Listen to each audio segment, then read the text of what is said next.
watching, taking a look at verse 27 through 30 in John 12. Now my heart is troubled, and what shall I say? Father, save me from this hour? No, it was for this very reason I came to this hour. Father, glorify your name. Then a voice came from heaven, I have glorified it, and will glorify it again. The crowd that was there and heard it said it had thundered. Others said an angel had spoken to him. Jesus said, this voice was for your benefit, not mine.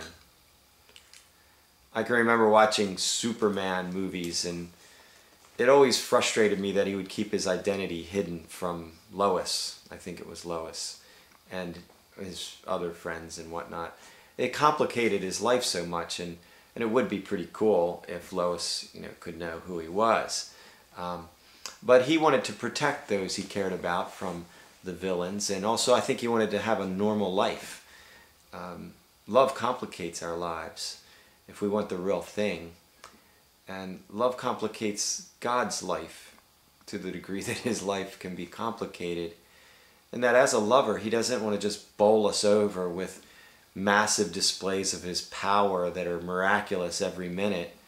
It would abolish our free will in a sense. Imagine a mighty, powerful prince who's looking for a bride, and he wants someone who will love him with all her heart for who he is, that he could love her, and it wouldn't be about his power and his wealth. Well, he might want to disguise himself and set all that aside and find some peasant girl that would fall in love with him, thinking him to be poor. And then he would have the real thing, wouldn't he?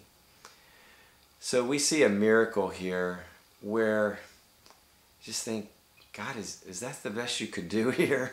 I mean, Jesus is going to be crucified soon. Couldn't you really come through for him? Like, instead of making it kind of just a rumbling voice from heaven, so half the people are like, was that thunder? Or, no, it was an angel. Why couldn't you just appear like 1,000 feet tall and let them see your lips moving when those words were coming out, God? That would have convinced them all. But it would have worked against love, because the very Pharisees and Sadducees, all the power brokers that wanted him dead because they hated him, hated his heart, hated his love and compassion and his truth speaking, they would see this powerful figure of God and they would be the first in line, like, yeah, I'm ready to kiss your butt and bow down. They wouldn't love him, they wouldn't care about him, but they want to be first in line to participate in all the goods that would come from God. God is so wise. He has allowed us to live in a scenario in which to follow Jesus in this life almost seems like often you're getting the bad deal. You miss out on some things, and it's not a very cool thing to do. And it certainly isn't the choice of the power brokers. And yet God is allowing our hearts to be tested. Are we going to fall in love with him for who he is and what he has done for us? Are we going to think about his heart and his love and want a relationship with him, even if it appears at times it doesn't pay off so well? Wow. So maybe today, when people ask, well, why doesn't God do some awesome mighty miracle? Well, first of all, I think all of life is a miracle. They're happening all around us if our eyes are open to see it. But as far as the exceptional thing that would get the attention even of the biggest skeptic, God is a gentleman, and he's a lover. And he's a little more complex than that. He's not about to bowl over our free will.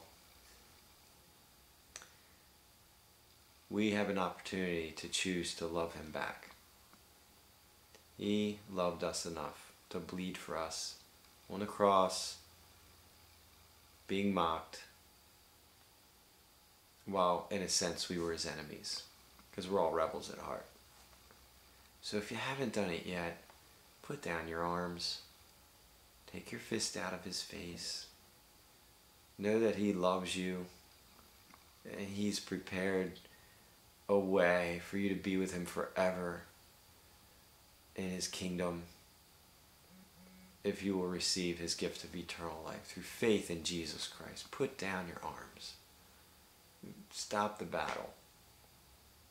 Instead of collapsing into some drug or some alcohol or some habit or into somebody's arms that you don't belong in, collapse into Jesus. He'll hold you up.